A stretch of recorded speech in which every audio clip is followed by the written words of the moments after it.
the Wade Center's podcast. The podcast of Wheaton College. Hello, this is... Hello. This is Dr. Crystal Downing, welcoming you to the Wade Center podcast, along with my co-director at the Wade, Dr. David Downing, and our podcast producer, fine cook, Aaron Hill.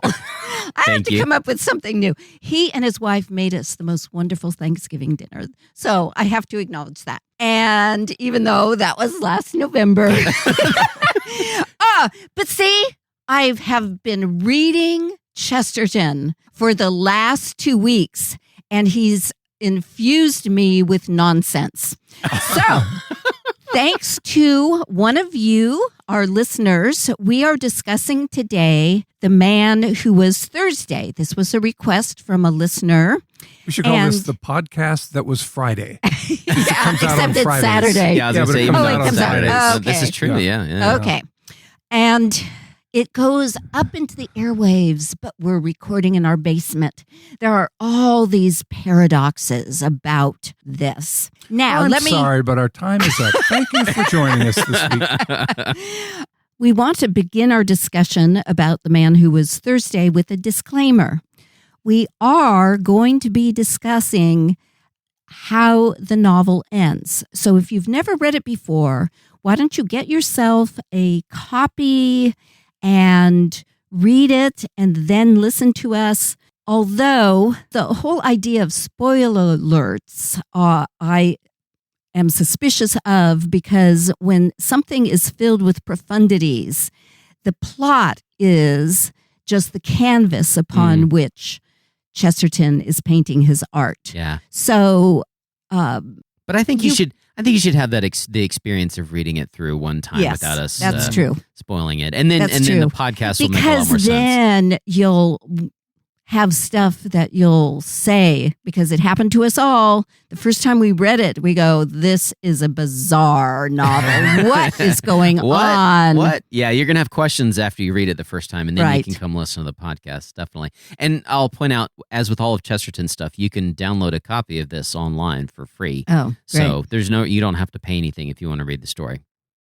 This was published in 1908, and how do we approach this text? We probably should start with the paradigm of two poets meeting in a garden. Well, before we get into that, I wanted to ask you guys, since you have experience with literature and writing, and especially that time period way more than I do, is there anything as far as like background or this style of novel? Because when I first read it, I think I was in college and I was discovering Chesterton, it was like a revelation. I was like, what in the world is this? It was like somebody had taken a modern Mission Impossible style movie and turned it into a book that was set in England in the turn of the century. It was very fascinating to me, and it felt like it was like an alien had landed in 1908 and written it. But was this a style of novel? Were these common things or the themes of the anarchists or something? Where does this come from? What's the background? Well, part of it, I think there's two ways to answer this. The Victorian culture, and Chesterton was born in 1874, is known for its earnestness. They were struggling with a sense of the absence of God, and you have all these poets like Tennyson saying, you know, it's important to strive, to seek, to find, and not to yield, even though we're not sure there is a God. And part of it is because of all these discoveries in science, of Huxley coined the word agnosticism, and you get Matthew Arnold, who writes all this depressing poetry about the absence of God. And then Arnold actually had to give up writing his poetry because he thought art should elevate us. We don't have Christianity to give us hope. Art has to give us hope. And one of the famous texts he wrote was called Culture and Anarchy. And what we're going to discover is that this novel about a guy named Gabriel Syme who goes undercover to invade a group of anarchists, this is something that Victorians had been grappling with. And see, Arnold, he said, no, we still need to hold on to ethics, and we don't have a God. So therefore, let's elevate what he called Hellenism, which is a value for the arts. Yeah. He borrowed a phrase from Swift, the sweetness and light of culture. But you have to combine that with Hebraism, or Hebraism, which is strictness of conscience. But it has nothing to do with God. And after a while, the Victorians were getting exhausted with this idea that culture might fall apart. It's up to us, and we have to hold on to morality. And so then, right when G.K. Chesterton was a teenager, was what has been called in literary analysis is the decadence, the 1890s. And fin de siècle. Yes, the end of the century, and teenagers tend to absorb the values of culture around them. And you have Oscar Wilde making fun of the earnestness of Victorians who were in crisis over their loss of faith. Yeah. And hence the importance of being earnest. And you just have a sense of, well, let's celebrate anarchy. That, we got to get rid of this oppressive sense that it's up to us to hold culture together. Yeah. So it was kind of an anti-Arnoldian response. And the trouble is, what are you left with? And it's just that what you're left with is something like someone who influenced Oscar Wilde, Walter Pater. It's just about, you just think about what art does for me. It's all about my response. Gotcha. And so that radical individualism, which can perpetuate anarchy. And anarchism was a real thing. Oh, right.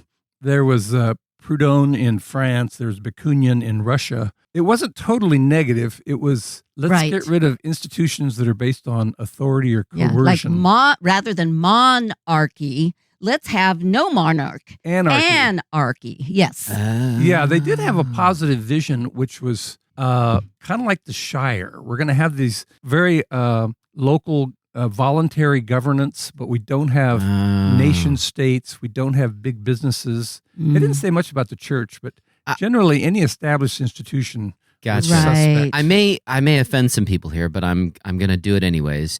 It sounds a lot like a modern version of libertarianism, which is this idea of like self-governance. We don't really need a government to tell us what to do, or institutions. Everybody can just kind of automatically work with other people, and everybody will just get along. Well, you're exactly right. One synonym for anarchism is libertarian socialism. Oh, okay. Well, all right then. We'll all just they didn't even like Marx's idea of the dictatorship of the proletariat, because they didn't want any dictators. Exactly. They didn't want the people to be dictators. I don't want anybody to tell me what to do. Right. But somehow that idea that I don't want anybody to tell me what to do and we can all get along, somehow they think those two things are going to go together. Right. But that's a different I podcast. think it goes back to Rousseau, a very high view of human nature. Yes. I would say so, yes. Oh, yeah.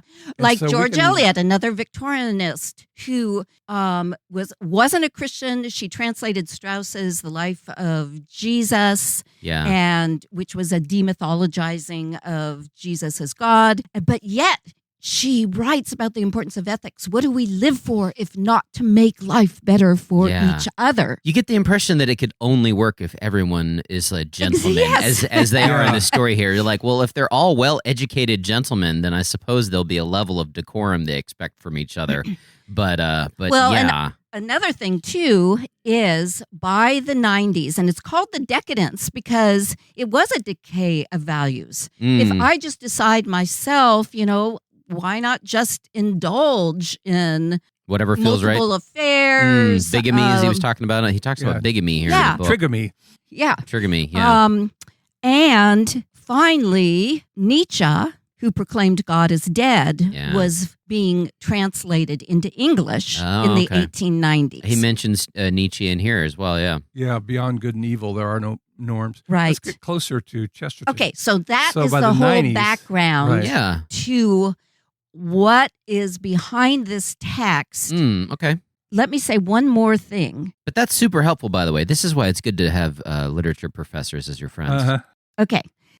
Chesterton was also very influenced by another Wade author, George MacDonald. Yes. Who is famous for using fantasy. Oh, yeah. And one article I read said that Chesterton combines journalism with fantasy. Yeah. And in most of his novels. Mhm. So you have to keep that in mind, because when you read Chesterton's novels, you go, what is going on? This is crazy.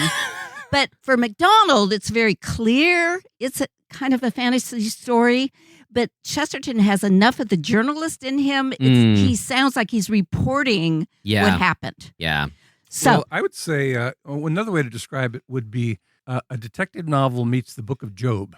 Oh, okay. In the annotated Man Who Was Thursday by Martin Gardner, it's excellent. It's got a great introduction, and it's got a lot of Chesterton's own statements about this novel in the back. So I would really recommend this, published by Ignatius. But he says that Chesterton had just written a commentary on Job. It was one of his favorite books. Oh. And he loves how the mystery is answered only by a mystery. Yeah. The God out of the whirlwind.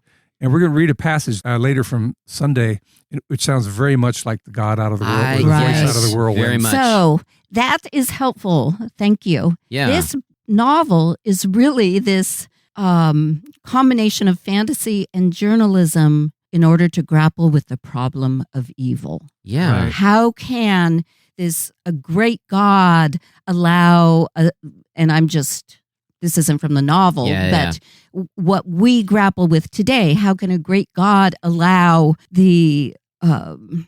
something like COVID to happen? Yeah, well, he talks about especially suffering. nature. Right. There were two things that stood out to me when I read this again for this is like the fourth or fifth time I read this book, but the two things that stood out to me was the speech that Syme gives about being a poet of law and order, and how you can really only tear things down if there's something to tear down, and an anarchist can never build anything. It's only law and order that builds things, and the whole speech about the train arriving in Victoria Station and how there's 1,000 other things that could happen to the train aside from arriving there, and so it's a miracle that it does arrive there or whatever, as opposed to it being boring that needs to be blown up with a bomb or whatever. And then the part at the end with the suffering. Yeah, let's wait and get to the but I was just later. going to say, it felt like those are two spiritual messages that he's trying to drive home, and they're at the very beginning and the very end of the book. Well, and they're related. And I think that's why he turns us back to the beginning at the end. Yeah. But let's talk about the beginning, because you let's brought do an up overall plot summary. Okay.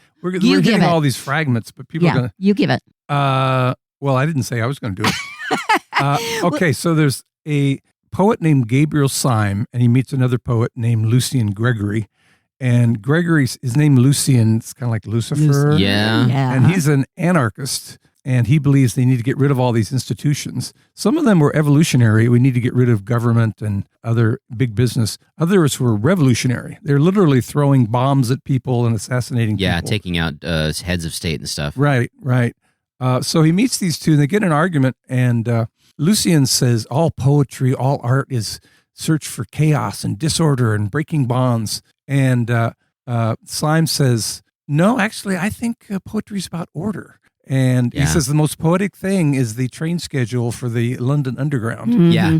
So, and this itself was an issue that was current in the early 20th century, that there were, especially in years to follow, where people were denouncing rhyme, denouncing rhythm and poetry. Yeah. That's old-fashioned. That's what the Victorians did. Yeah. We need, and they called it free verse. Yeah. And many Victorians called themselves free thinkers. So it makes sense that they would be transitioning to free verse. Yeah. So what you get is not just this, order versus anarchy. You're getting a sense of tensions within poetry itself.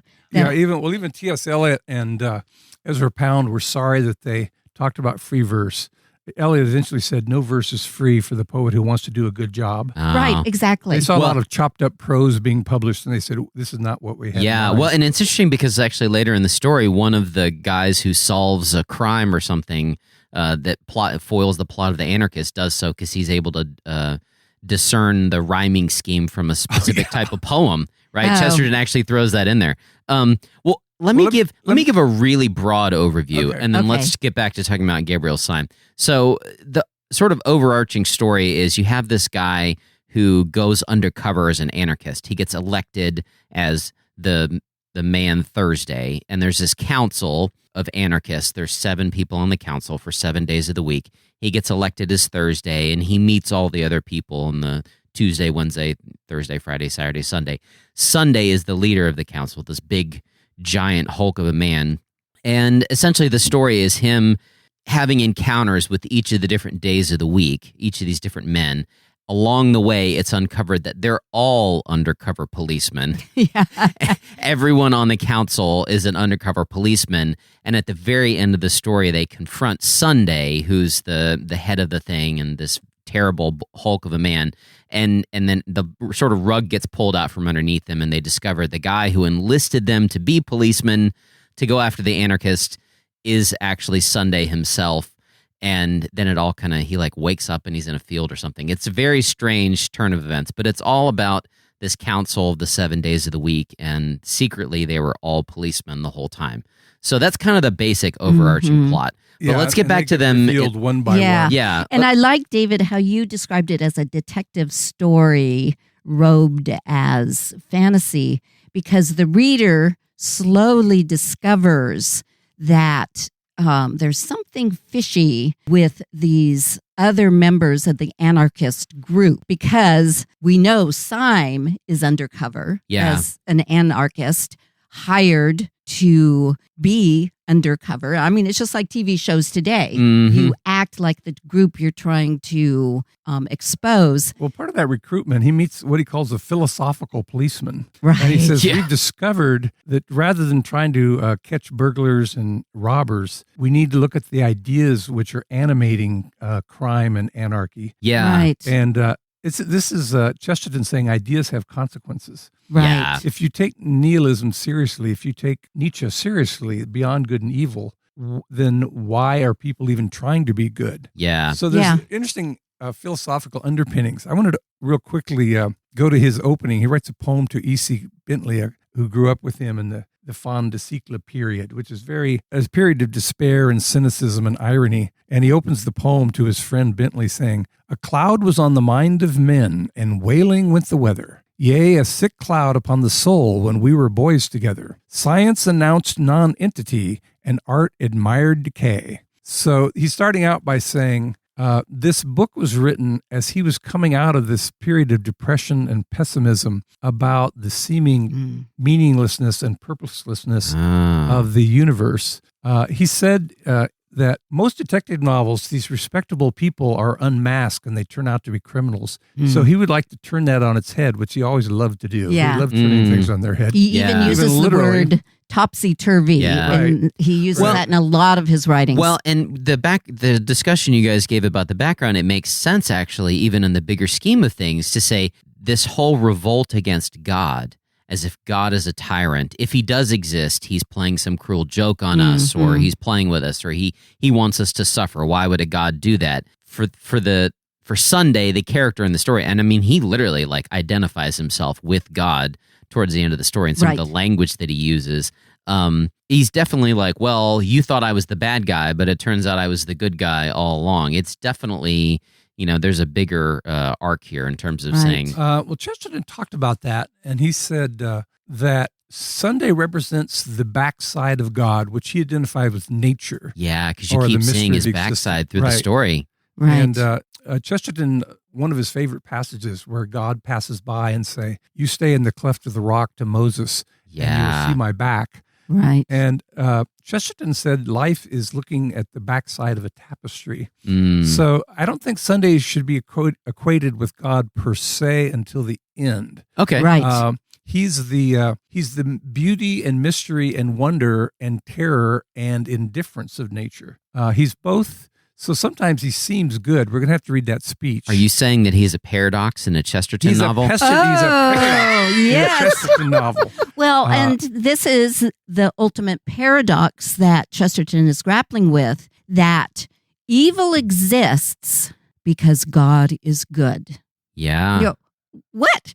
Because when people present the problem of evil and actually say, well, I can't believe in a God who's supposed to be all powerful and there's all this evil in the world. Well, it's because God is good, there's evil. And the goodness of God is that God gave creation independence because God doesn't want to create a little puppets that he makes to love him. Love has to be a choice. Yeah. And as soon as people have free will, so that's the goodness of God. He gave us free will, but as soon as we have free will, we're going to choose self over God. Yeah. And people who chose self over God, their selfishness is going to create evil. Yeah. There's a quote that Syme has in the beginning that I wanted to read. There's 2 lines I wanted to read, mainly because I think they really get across part of his whole argument here, why anarchy is a good foil for him for this specific topic about good and evil and that sort of thing. So he's talking about this whole train station thing and at arriving and Gregory is going on about how bombs are great because they prefer this moment of excitement as opposed to all other things. And so Syme says, every time a train comes in, I feel that it has broken past batteries of besiegers and that man has won a battle against chaos. And I think that's really key. And then he goes on to say, and when I hear the guards shout out the word Victoria, it is not an unmeaning word. It is to me the cry of a herald announcing conquest. It is to me, indeed, Victoria. It is the victory of Adam. So I think the point he's trying to make here is because of our sin nature, in the big scheme of things, because of our sin nature, if we pursue that and selfishness to the nth degree, it just leads to chaos. And the miracle is the battle against chaos. It's overcoming the battery of besiegers, and that the victory of Adam, the redemption for him and his initial rebellion, is that we would be able to make something good out of all that chaos. Right. Well, his friend Ronald Knox, the Catholic writer, said, when I read this, most of it seemed like it was written by a pantheist, which was God is in the world, it's in common people, it's in the organ grinder out in the street. But then he said at the end, they asked Sunday, what are you? And he says, can you drink from the cup that I drink from? And Knox said it suddenly turned into a Christian novel because we have the mystery of existence, but not from natural revelation where we have earthquakes and floods and famines, but from special revelation, we say, well, God came into his creation and he suffered for his creation and died. Dorothy Sayers said something very similar. Whatever you think about God, this time I brought up Dorothy Sayers. I know, this is so exciting. Somebody should drop a duck. I know. Well, she said Chesterton influenced her more than any other writer, so this is appropriate. Go ahead. She said, whatever you think about God, he plays by his own rules. He allows for suffering, but then he comes to earth and he suffers. So it's kind of interesting as he was writing, Chesterton said, he was kind of trying to dispel this gloom of the cynicism and the nihilism of the 90s.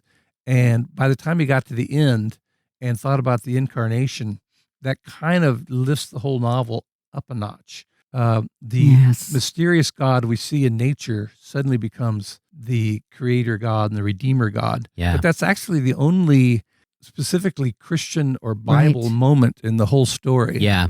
Very end. Yes, you're right. The one other quote I wanted to read here, after they have this encounter in the garden and he meets Gregorys' sister. Right in the very first chapter. Very first chapter. At the end of it, Syme implies that Gregory's not serious about being an anarchist. He talks to Gregorys' sister and he's like, guys are like this. We talk a big talk. We say all these big things, but at the end of the day, it's cool to sound like you're an anarchist, but he doesn't really want to tear down institution. He doesn't really want to throw bombs. So after he leaves the garden party, Gregory meets him out in the street, in this very menacing, he's under a lamplight and he basically like, you've offended me, and so he has this conversation with him about anarchy. And Syme, again, has a really great reply I wanted to read. He says, just at present, you only see the tree by the light of the lamp. I wonder when you would ever see the lamp by the light of the tree. He keeps inserting these moments where he's saying, like, these things have meaning and they have to be a certain way. We need the lamp to see the tree. You can't use a tree to see a lamp the other way around. So he's trying to insert this sort of order into the discussion. I think the point there is the tree is natural and the lamp is man-made. Yes. And Gregory's saying everything natural is better than everything man-made. Yeah. I want to say to anarchists like Gregory, we had a period of anarchy. It was called the Dark Ages. It wasn't really that great. You know? Yeah. Like Hobbes said, life before institutions was nasty, brutish, and short. Yeah. Right. But then he makes him swear an oath that he won't reveal anything he's about to show him to the police, which is doubly ironic when we discover later on that Syme is a policeman. Mm-hmm. And he, for some reason, takes this oath and he takes them down and underneath this place, underneath this public house, and leads him through these chambers and stuff and shows him the secret headquarters of the anarchists. And then they have this showdown over this election, which I thought was very fascinating. Mm-hmm. And I think key to understanding this novel as well is Gregory keeps his oath throughout various trials. He doesn't when You mean Syme or Gregory? Well, they Gregory, they both do. They but both make see, oaths to each Yes, a other. mutual oath. If you Lucian- don't tell them I'm a policeman, I won't tell the police that you're an anarchist. Right. Exactly. So Right. they have a pact there. They do. But the anarchist, Gregory, holds on to his oath, which proves that he has some kind of ethical base. Yeah. So even though he explicitly says his goal is to abolish God and even to abolish right and wrong, he himself has internalized a sense of right and wrong. And what Chesterton is implying there is that even people who think there is no God, there's just anarchy, have assimilated a sense of right and wrong. Where did they get it? And the only place you could say you got it is a transcendent creator who established a creation based on right and wrong, because Gregory just wants to destroy all organizations and governments. So you can't say, well, we need government because we have to have some type of ethical construction. So that is the paradox of Gregory himself, and I think is true of people now in our own world who want to renounce God, and yet they hold on to ethics. Yeah. Why? Why have ethics? Oh, for sure. When the election happens, I kept thinking to myself, like, this guy who says, he literally says, we hate rights as we hate wrongs. We have abolished right and wrong. But he abides by the election results. Yeah. Right. And he talks all this big talk about destroying institutions, but he's a part of an institution of anarchists. They actually have like a council, and they follow orders, and they have rules, and they have Robert's Rules of Order. They do, yeah. in the election for the council. I'm like, what is going on? Right. Well, it's Chesterton said elsewhere that of anarchists, their sensibilities are better than their principles. That you have this certain ideology, but in everyday life, you still understand keeping a promise, being honest with someone, trust. Yes. And where did they get that from? Yeah. It's theologically profound what he's doing here, but it's very nuanced. You know, you have to ask yourself, well, that's weird that Gregory keeps his oath. He follows Robert's Rules of Order. Yeah. Why?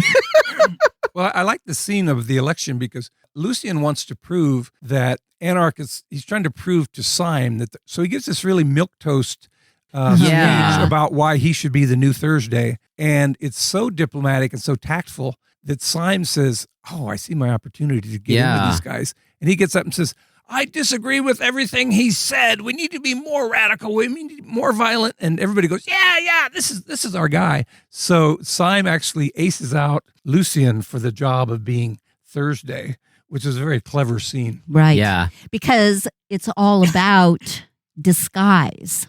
And this goes back to even God seems disguised. We only see the back of God like we see the back of Sunday, because we don't know why God allowed COVID, why God allowed the Holocaust. Yeah. You know, that was my parents' generation. They were children during the Holocaust. Yeah. Well, this concept is called Deus Ex absconditas, the God who's absconded. In the Old Testament, it says, what is that phrase about you are a God who hideth himself? So part of this is we see God in nature, but we don't see the rest of God. Lewis was the one who stressed the moral law. In some ways, I mean, it's definitely here, but a big theme in Chesterton is gratitude. When Yes. Syme is about to do this battle with the Marquis, who turns out to be another detective, it's this beautiful passage where it said he thinks he's going to lose the duel and be killed. Yeah. And suddenly he can hear the grass growing and he sees Oh my the gosh, flowers and yes. he sees the sky. It's a Yeah. beautiful passage. Yeah, I highlighted that in my book, and I was going to ask you, David.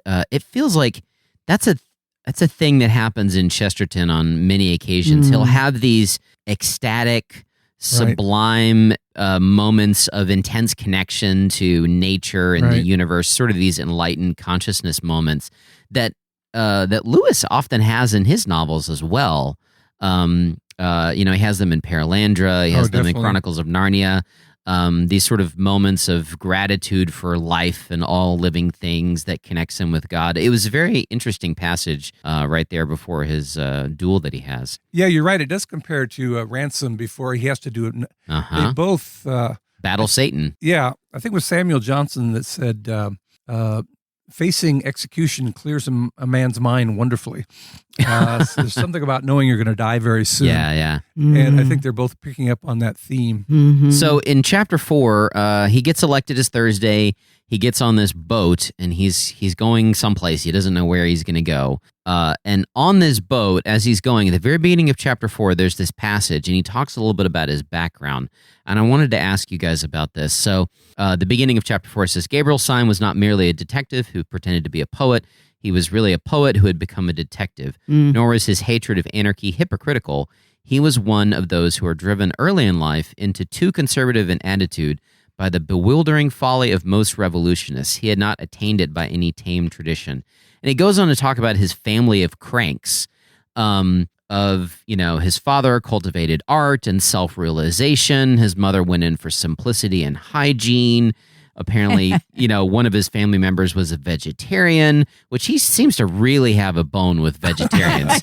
A meat bone. Seriously, everyone who's like evil is like, well, he's a vegetarian. And you're like, oh, well, of course. That's true. Evil people are also Americans in his detective fiction. Yes. Yeah. But I wanted to ask you because it felt a little autobiographical, or at least related to his own sort of teenage conversion moment where he sees all the sort of chaos and craziness and vegetarianism of his time and decides to become conservative and eventually embrace Catholicism. Did you see anything of that in there, or was this just a way in for the character? No, I definitely think, and so does Martin Gardner, who has, as I say, a wonderful intro. Oh. Nothing will help you enjoy the novel more than to get his guide of what's going on. He says that Syme is very autobiographical. Even he says even the number of letters in Gabriel and Gilbert are the same. Oh, wow. And in two other stories, Chesterton has a hero named Gabriel. There's actually a series of stories in which Gabriel Gale is a poet who solves crimes. They're actually good. They're the Father Browns. People think that's the only detective he created, but he has several other series. In the Gabriel Gale series, I think it's called The Poet and the Lunatics. Oh, yeah. Yeah, this guy, Gabriel, even carries a sword stick, which is a walking stick that you can pull out of like Gilbert fencing did. foil. And he Chesterton had the same thing. Oh, wow. I know he had a cane, but I didn't know it was a sword in there. Stick, Yeah, and he called it his sword stick. Oh, wow. Yeah, he used that name. Right. So they one by one, he starts discovering that all the other days of the week, anarchists are all police spies. They all have a blue card. Now, at Wheaton, if you have a blue card, that means you get a free lunch. This is true. So they come out there. This is different. I love the moment when he first discovers they've gotten rid of a guy named Gogol, who was a hairy Polish guy. He turned out to be Sunday got disguised. rid of him. Yeah. But all the other guys are really tense because when Sunday starts saying there's a spy in our midst, they're all kind of going, uh-oh, I'm about to be revealed. Because none of them know that all the rest are spies, undercover spies. Yeah. I love the passage. This old, nearly dead professor keeps following and following. Yeah. A lot of this is very dreamlike when you're chasing Sunday, when you're being chased by the professor.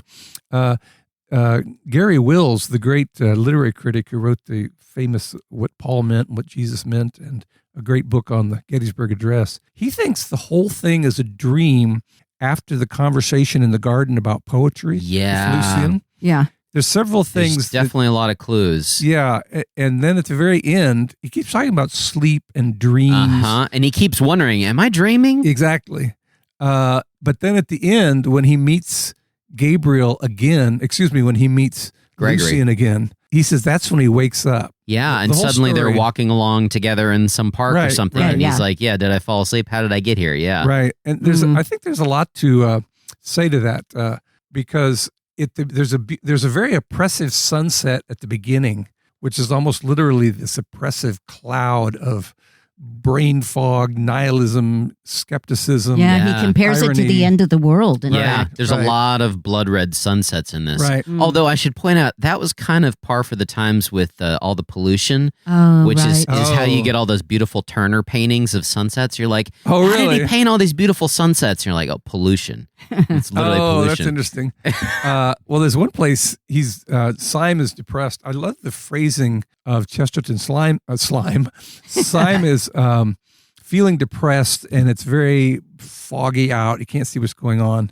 And he says he felt as if he'd been removed to an emptier planet with a sadder star. Yeah, the What a moon. great phrase that He is. talks about the moonlight and the different quality that it Right. has on the landscape and stuff. Mhm. Yeah, he definitely takes these moments to try and pull you out and kind of give you this unnatural perspective.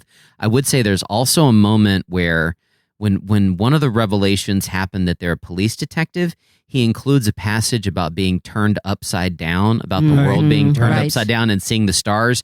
And we've talked about that numerous times Right. as a thing that Chesterton likes to use, this image that he has of a man turned upside down and he sees a field of flowers and thinks that they're stars or whatever. He literally includes that in the story. I was like, well, come on, Chesterton. That's on the nose. He has certain predictable or recurring motifs. Yes. He talks about Peter being crucified upside down, and suddenly all the daisies were like stars, but at his feet, Yeah. all the flowers were actual stars. Yeah, so he Right. he literally likes to turn things upside Yeah. down. And it's interesting because the first person he discovers in this, and the subtitle of the book is A Nightmare. So that kind of gives away that he thinks this is a dream. I think so too, yeah. But the professor is called Professor de Verms, or Worms, as it looks in English. Yeah, but he's German, so it's Verms. Yeah, Yeah. Worms. And it made me think of the diet of Verms Yes. or worms in Yes. 1521. I thought the same thing. where Lucifer, where Luther was brought before a council charging him with heresy. yeah. So Luther turned the Christian world upside down. Yeah. And so there has to be some reference there. This is 1908. Chesterton didn't officially join the Roman Catholic Church till 1922. So he was a wow. long way, although some people think Oh, he's Catholic earlier just because he created the Father Brown. Oh, for but he's sure. more Yeah. interested, he's probably Anglo-Catholic first. the other thing I wanted to mention was that stood out to me reading through this again. Beginning of chapter 6, I highlighted this sentence just because it stood out as a good short example of this. Is there's these passages where Chesterton goes on these tears of just amazing prose, a lot of alliteration. Really creative choice of words, just beautiful passages. And it really reminded me of Tolkien. But, Tolkien's writing is just like that, nonstop. It's just, Right. like nonstop hits.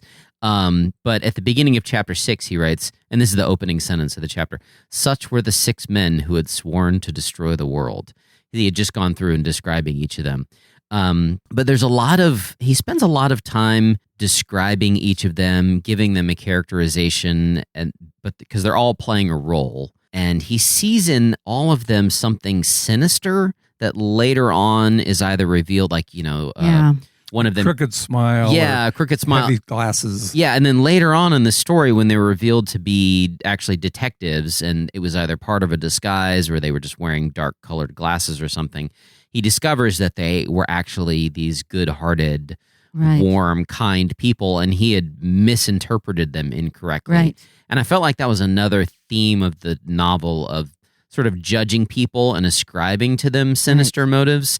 when if you see them in a more positive light, you might actually see them as someone Well, that's and it beautiful. becomes like the dark side of Sunday insofar as when they really see his face, they see it as this huge sun. And so the dark side of the anarchists is that it's just all a ruse. They're actually enlightened human beings who recognize the problems with anarchy. So it's both and. That's right. Well, they must have had great makeup artists back then. I know. All of them turn out to be young men, young, wholesome men. Seriously, yeah. Some critics think you can actually go through each character and say, well, this guy's Polish. The Poles were trying to get out from under the Tsar. And so there was a lot of violence and revolution. One of them's a German intellectual, the professor of Worms. He's about to die, so I thought De Worms was kind of like he's about to meet De Worms. No, but it turns out he's acting like he's 83, but he's only 38. So switching the two numbers, turn those upside down. Yeah, well, I wanted to mention, when he first finds out that he has an ally, he thinks he's in this all alone. He's Syme. Yeah. I'm the only spy. I'm almost about to be, revealed. And then he finds out the professor was just a disguise. Yeah. And he says, it may be conceded to mathematicians that 4 is twice 2, but 2 is not twice 1. 2 is 2,000 times 1. That is why, in spite of 100 disadvantages, the world has always returned to monogamy. There's an experiment, psychological experiment, where the professor draws 2 lines on the board, which clearly one is longer than the other. And then everybody else in the class has been prompted to say the top line is longer.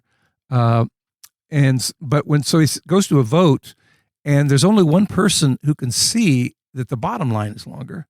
But more or less, they're afraid to vote, so either abstain or else they vote with the majority. But if you have 2 people who aren't in on the experiment and say which line is longer, the whole class votes for the top line. But these 2 people, he says, who thinks the bottom line? When they see another hand, that gives them the ability to stick to their guns. Yeah. Right. And only one other ally, psychological ally, is much more powerful than being alone. Yes. So I love that. I love that insight. Part of the fun of reading Chesterton is you will be going along on part of the plot development, but he'll just drop in these little jewels of insight and often wonderfully phrased. Right. On the oppressive night, he says, the moon wasn't like soft moonlight. It was like dead sunlight. What an interesting way to describe an oppressive evening. Yes. Yeah. And even when the slowly, the identities of these other anarchists are revealed to be undercover cops, they all see Sunday differently.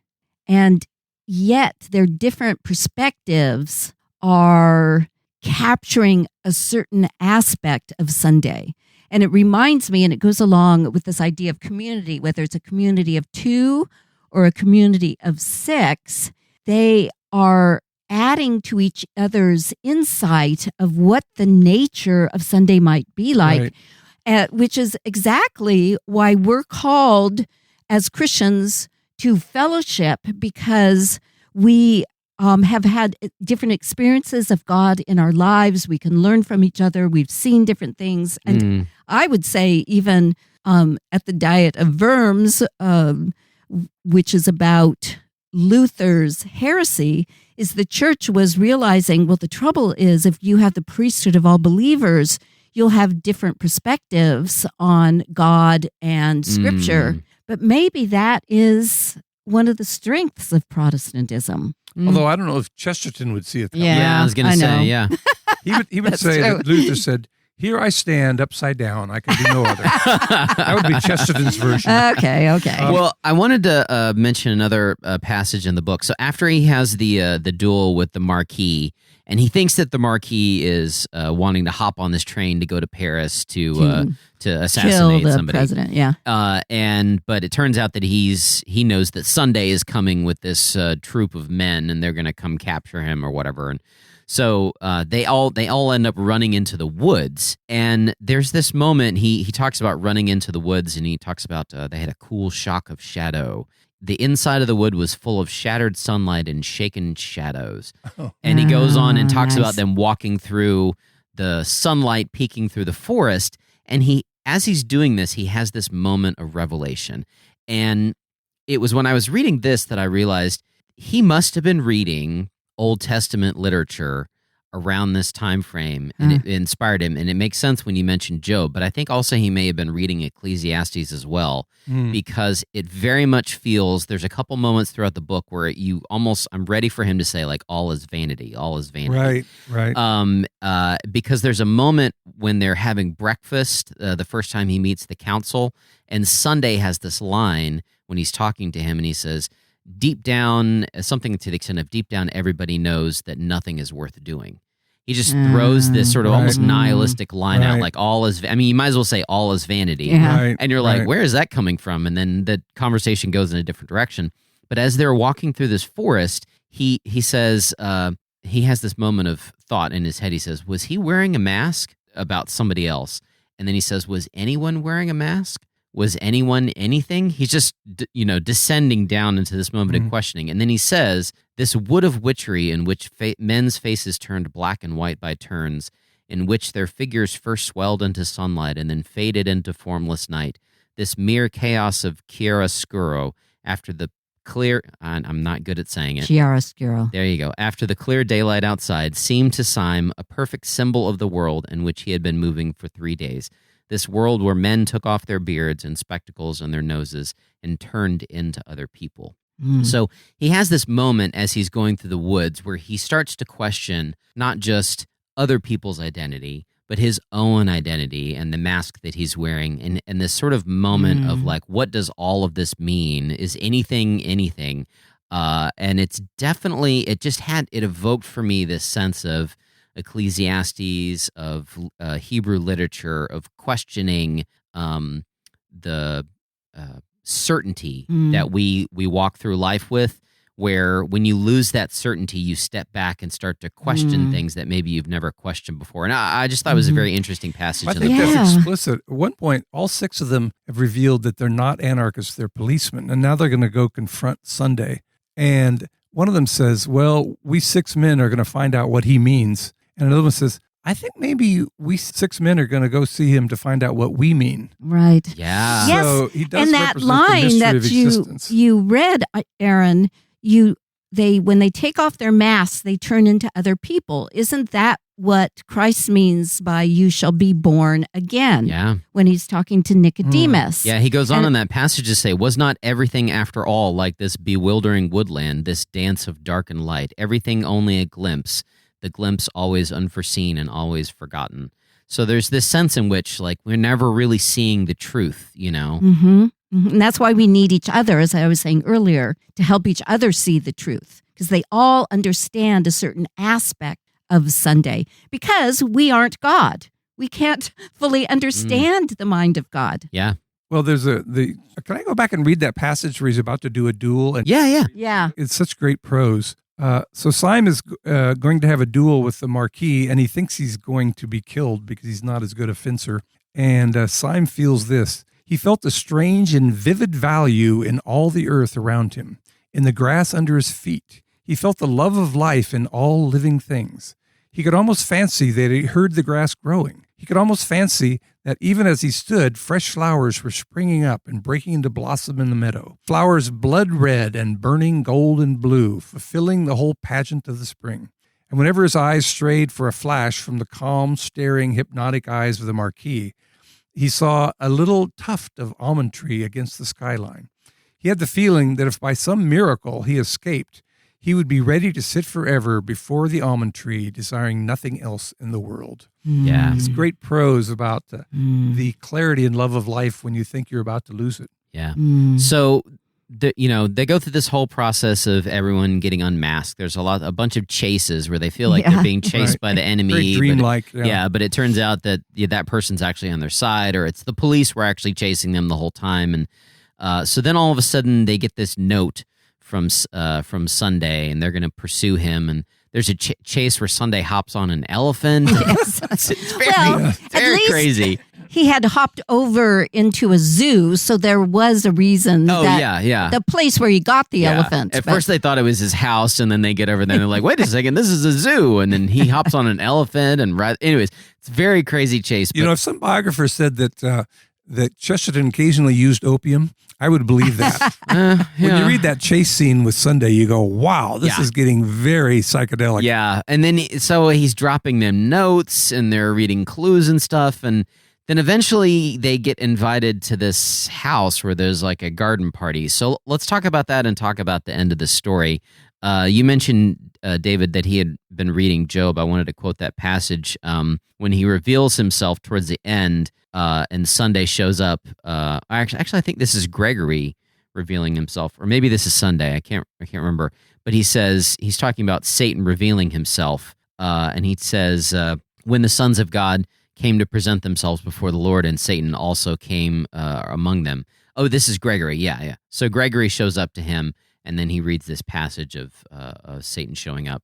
So he's definitely thinking about that imagery there. It's straight out of the book of Job. Yeah, the seven men, the days of the week, the days of creation, and they almost represent the sons of God. And they put on different robes for each day of the week, which is a day of creation. I love the comment. He says, poets like Syme love the particular. Other people would say, let there be light was the most exciting moment in Genesis. But for Syme, it was let there be a sun and moon. Yeah. Poets like particulars. Speaking of Job, can I read what Sunday says about who he is or what he is? Yeah. We need to make sense of the ending here, so help me out. The 6 detectives, they've been suffering. They feel like they've been made fools of. And Syme says to Sunday, do you know what and do you know who and what we are? Are you a half-witted man playing the conspirator, or are you a clever man playing the fool? Answer me, I tell you. And then he does tell them that he's the one that assigned them all to join this. Mm-hmm. If this is the mystery of existence or nature, the natural revelation, the same thing which causes us to ask these questions, what is the meaning, what is the purpose, is there something benevolent behind nature, is the very thing that won't answer the question. Vonnegut had a poem in one of his books where he says, fish got to swim and birds got to fly, men got to ask themselves why. There's some sort of, desire to understand. So finally, he confronts Sunday and says, what are you? This is Syme. And Sunday says, I? What am I? Roared the president as he rose slowly to an incredible height, like some enormous wave about to arch above them and break. You want to know what I am, do you?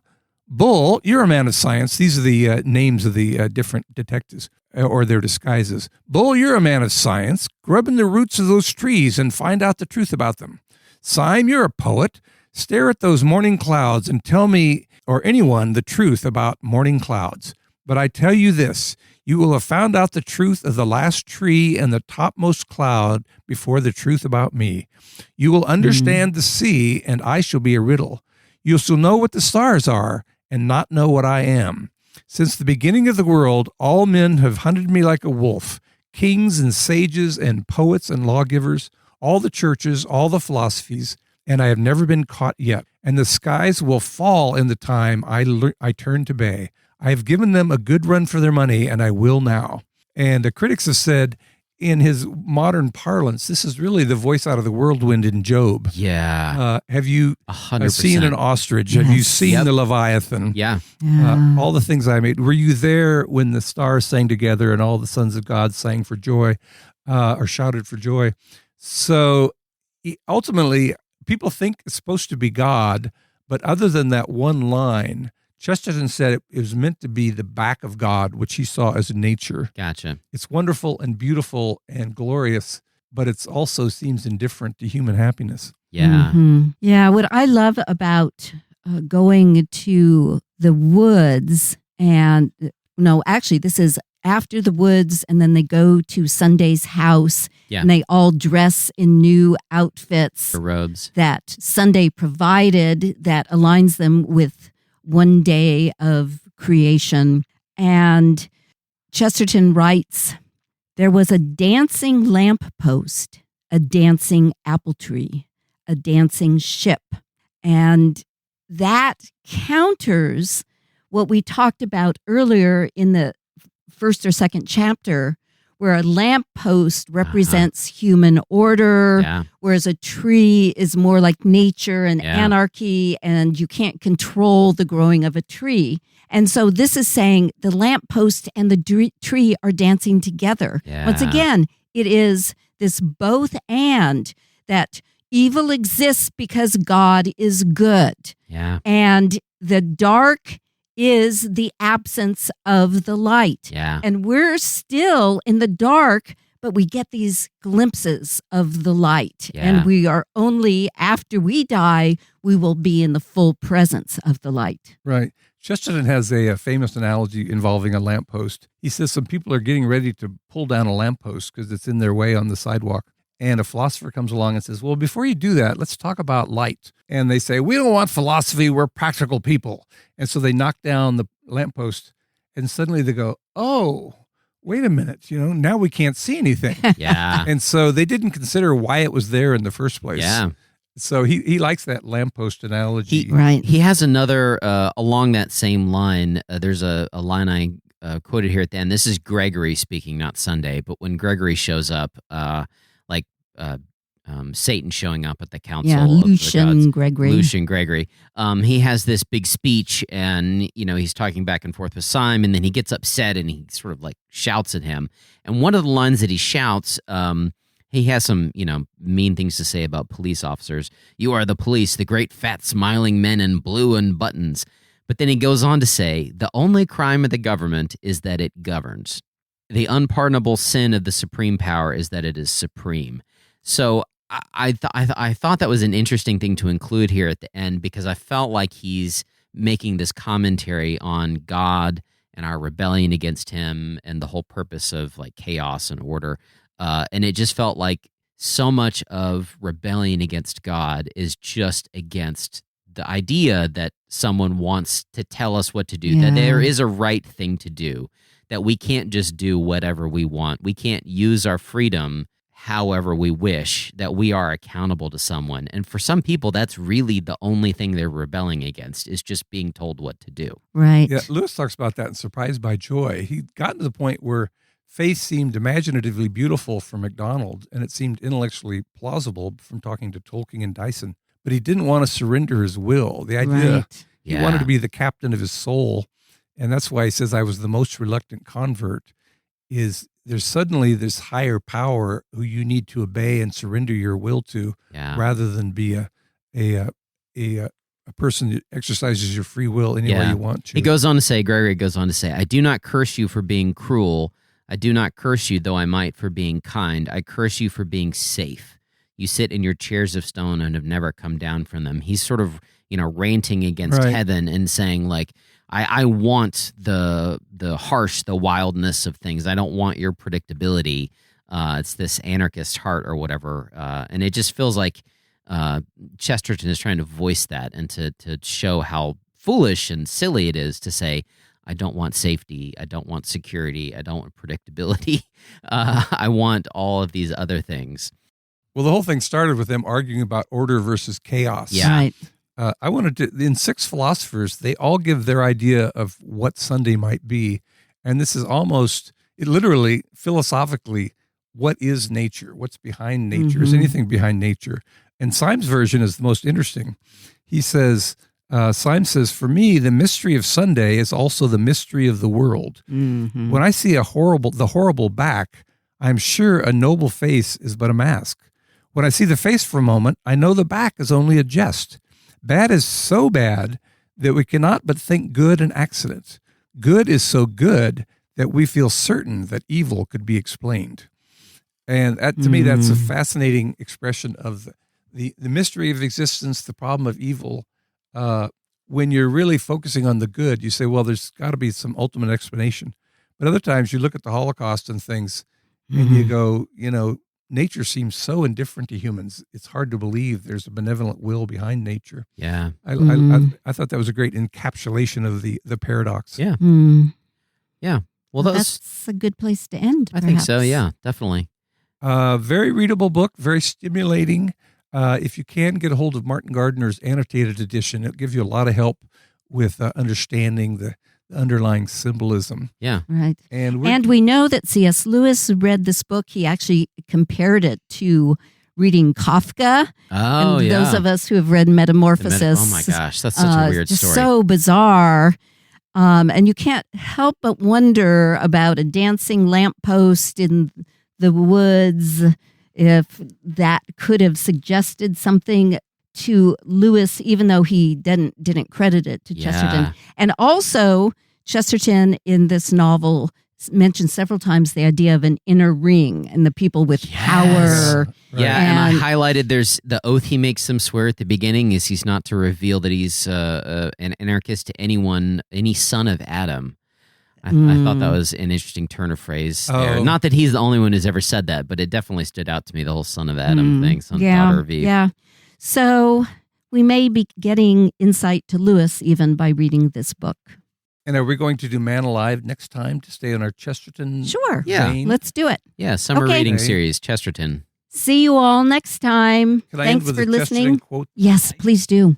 Chesterton helped explain what's going on in Man It Was Thursday in his commentary on Job.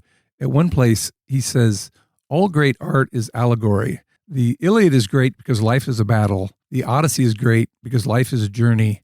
And the book of Job is great because life is a riddle. And that was kind of a fascinating epigraph for Man It Was Thursday. Gotcha. So he And- intended it to be kind of a riddle. Right. Yeah. Right. And he actually calls it an allegory. We were talking about people, the title, Man It Was Thursday. Chesterton said in a later article, people were so fascinated by the title, The Man It Was Thursday. It was like the woman who was 8:30, or the cow who was tomorrow evening. And he says they got so fascinated by the title, they didn't notice the subtitle, which is a nightmare, a world in which everyone seems to be having no value and no purpose and no meaning in their life. So he does tell you right away, this is a nightmare. Yeah. He talked about Lewis in Great Divorce. He says right on the title page, this is a dream. Yeah.